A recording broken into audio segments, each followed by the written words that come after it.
Disaster Operations Center, as well as doing some high-level coordination. So I wanted to give a very high-level update as to what's happening today, and then give our districts an opportunity to chime in and share what activities are underway, especially in North Texas and Central Texas.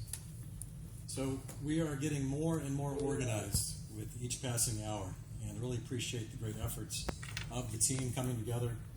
Neil is very pleased with how we are organizing the operation, and by today, you should start to see our Incident Action Plan, our first published IAP. For those of you who are paying attention to your inbox, we did send out a sit rep last night to give a high-level overview of the different response activities that occurred yesterday. So we want to encourage you to please read the sit reps, and then as we get into our battle rhythm and begin to produce the IAP, we certainly encourage you to stay on top of those critical documents. So as I've stated, the operation is growing, becoming more organized.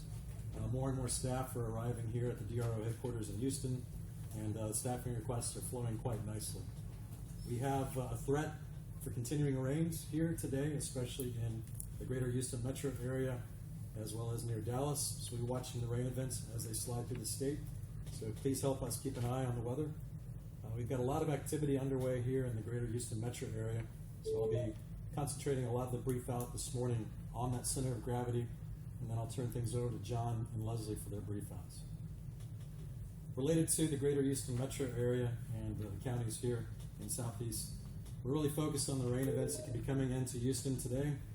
Up to 2 inches could cause ramifications for our relief operation.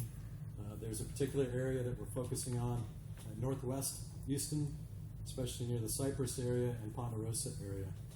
If you've been watching the news, you've been seeing a lot of senior centers that were evacuated yesterday. We are getting a good assessment of the number of homes that have been affected, and we've got the focus areas underway, as well as sheltering and feeding to support those areas.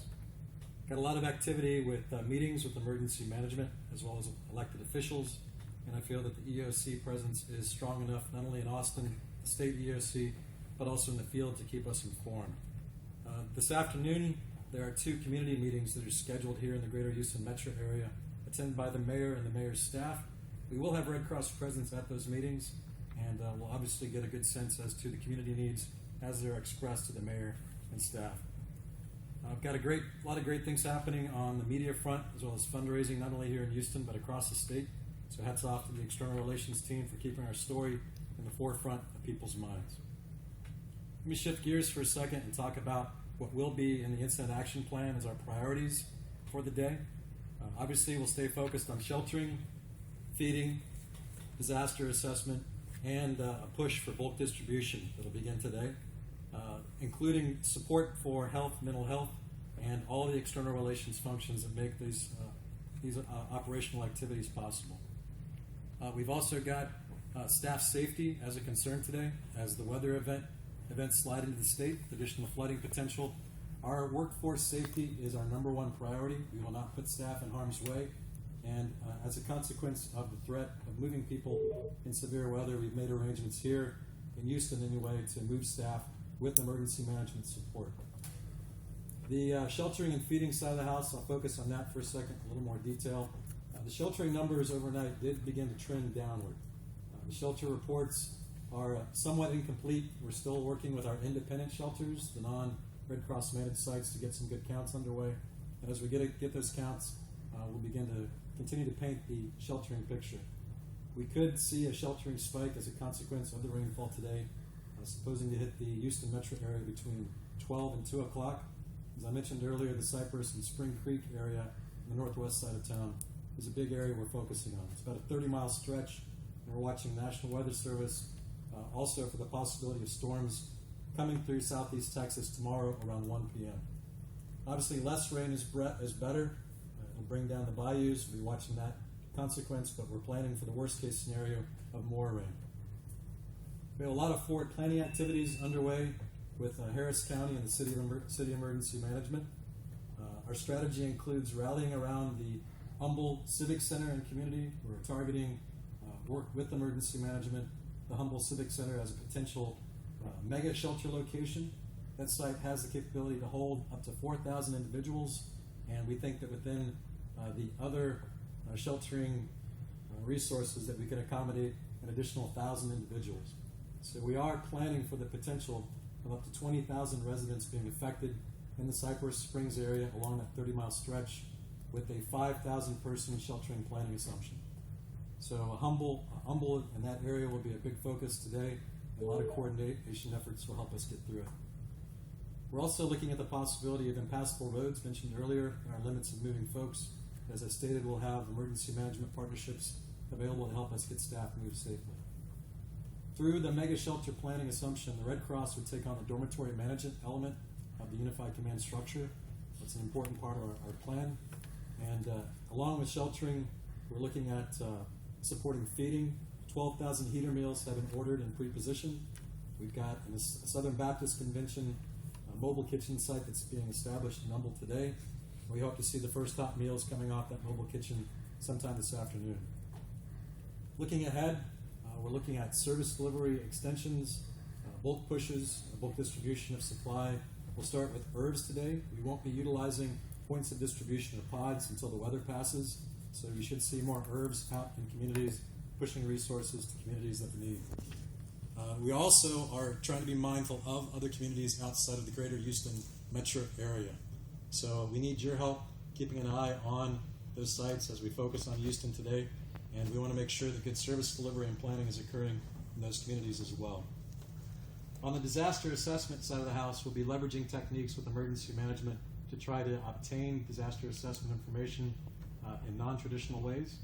We do have disaster assessment teams in place that are going into places that were inaccessible as of yesterday that should start to open up as water levels drop. Another focus area that we're looking at is on apartment complexes and the possibility of some of these apartment complexes being affected to the point where they may have temporary evictions of individuals until the residents can return. This could cause our staffing needs to increase as well as demand on service delivery. The numbers we're planning around are around 3,000 to 4,000 homes affected, or 3,000 or so with major destroyed. So that's our current planning assumption around the event. There could be up to 2,000 apartment units in the affected area that we're watching closely, and we'll keep you all apprised. Across the state, we're also looking at the Wharton County area along the Colorado River. There could be some downstream flow that could cause flooding we're keeping an eye on. And we're watching the State Emergency Management and Governor's Office closely for what's happening with declarations. Current indications is that the state is still assessing preliminary disaster assessment information, and we haven't gotten an indication at all yet for a FEMA declaration. As we look and plan for that declaration possibility, it's not going to stop us for recovery planning and disaster client assistance planning. We are validating casework projections today, building a good case for recovery, and still not close to the point where we're starting casework, but obviously leaning in and trying to assess not only the staffing needs, but also resource needs. I want to pause now and shift gears. Leslie, you're on the line from Austin. Yes, good morning, Eric. This is Leslie Roberts from C-Star. Just a quick report. We had some weather come through this morning, but we have no reports of flooding and no requests for assistance from the Red Cross. We've completed 100% of our DA in our identified counties, and we will respond to hot shots as needed. We're going to concentrate our bulk distribution and mobile feeding in the Grimes County area. We have teams and an IRF going out there today. We're putting together a plan to provide casework for those clients that are affected. That's all the updates from C-Star. Awesome. Thank you very much, Leslie. Excellent report out, and glad to hear the weather that came your way wasn't as bad, and hopefully we'll have the same good news down here. See, John. Any questions for me? I'll pause and ask. Any questions from the team here for Leslie and C-Star? None here, Leslie. Thank you for that brief out, and we'll follow up with you all a little later this morning. John Cummins, are you on the line from... John, you on from North Texas? I don't know. I think I lost him. I thought I was cut off. Oh. Sorry, sorry, Leslie. I hit the mute button. It's my bad. Oh gosh. So no questions here from the team. We'll follow up with you after this call just for a side district conversation. Nothing critical, but excellent report out. Thank you for the detail. John Cummins, are you on the line from North Texas? Yes, I'm here. Today we've got our rest of our management team showing up. We should have some progress on D8 today. The bulk of that will continue through tomorrow. We have bulk distribution beginning in the areas tomorrow. We did have some rain last night. It didn't really affect anything. We had slight increases in the river levels, but they had already dropped far enough that it wasn't anything that's going to make any difference. We have some more forecasted weather coming through. Again, everything's down low enough that should not make any changes with our current plan. We should have casework hopefully able to be started by Friday, if not Saturday. All right. Thank you, John. Also good news on the weather front there, and we'll obviously reach out to you as well to make sure you've got everything you need to tackle your service delivery plan. All right. For the sake of speeding things along and allow us to get focused on the big day today, I'll ask if the leadership team has any closing alibis here in the room from Houston. Got a couple. All right. Pat's going to provide some information on his plan. Pat Rivers is our IAP planning guru. He'll be our planning AD as well. So Pat, go ahead. Hey, good morning, folks. Again, Pat Rivers. And I heard yesterday when I was sending out some emails, somebody thought my email address was patrick.rivers. It's not. It's pat.rivers@redcross.org. So just keep that as a mental note. I put out yesterday a battle rhythm for the operation.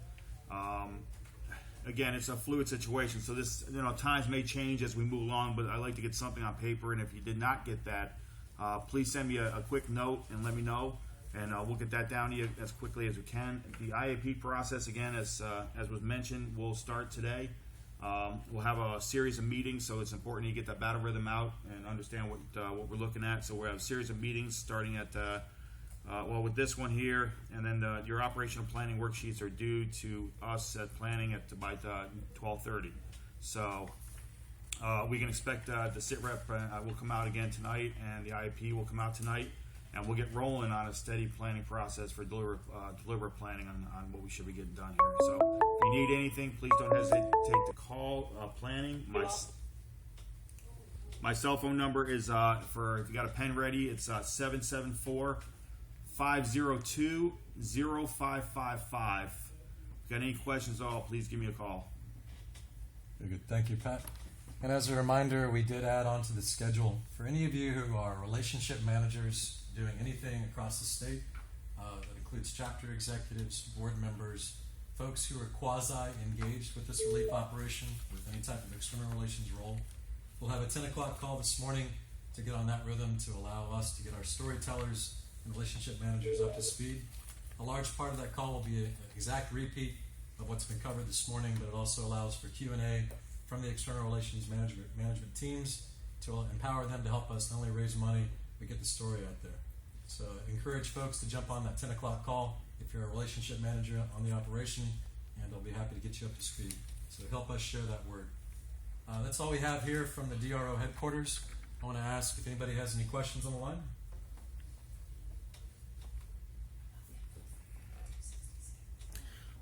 All right, got a request from our planning group as well. The 5266 data is critically important. We've gotten some good reports from the North and Central District. Thank you for keeping those flowing. The folks here in the Houston metro area and Southeast Texas, we would like to see good 5266 data coming in to help us help you by getting good data into the operation. The intent is to have that to us by 1700 hours this afternoon. So if you can get that to us, we'd greatly appreciate it. And at the very latest, the FSI team needs it by 1800. So we've got that hour window of time to consolidate, gather data, and push it into the FSI team, and that'll help us with the data. All right. Any other comments from the leadership team here? All right. I'll close by saying we are in the midst of an unprecedented flooding season and year here in Texas. I'm looking across the room, and it's great to see a lot of familiar faces. It's good to be back in Texas to work with this awesome team.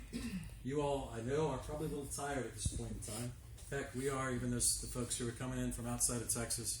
So I want you to lift your attitude, lift your spirit, stay positive. Remember that what we do really matters. If you look at the news, if you look at what services are being provided to clients, We are meeting the service delivery needs of the communities we serve, and that is our mission. So thank you for being our mission. Thank you for keeping our staff safe. And please spread some positive attitude around today on this gloomy day. It'll make a big world of difference, just a little bit of sunshine. So thanks, everybody. Have a great day, safe day, and we're here to support you.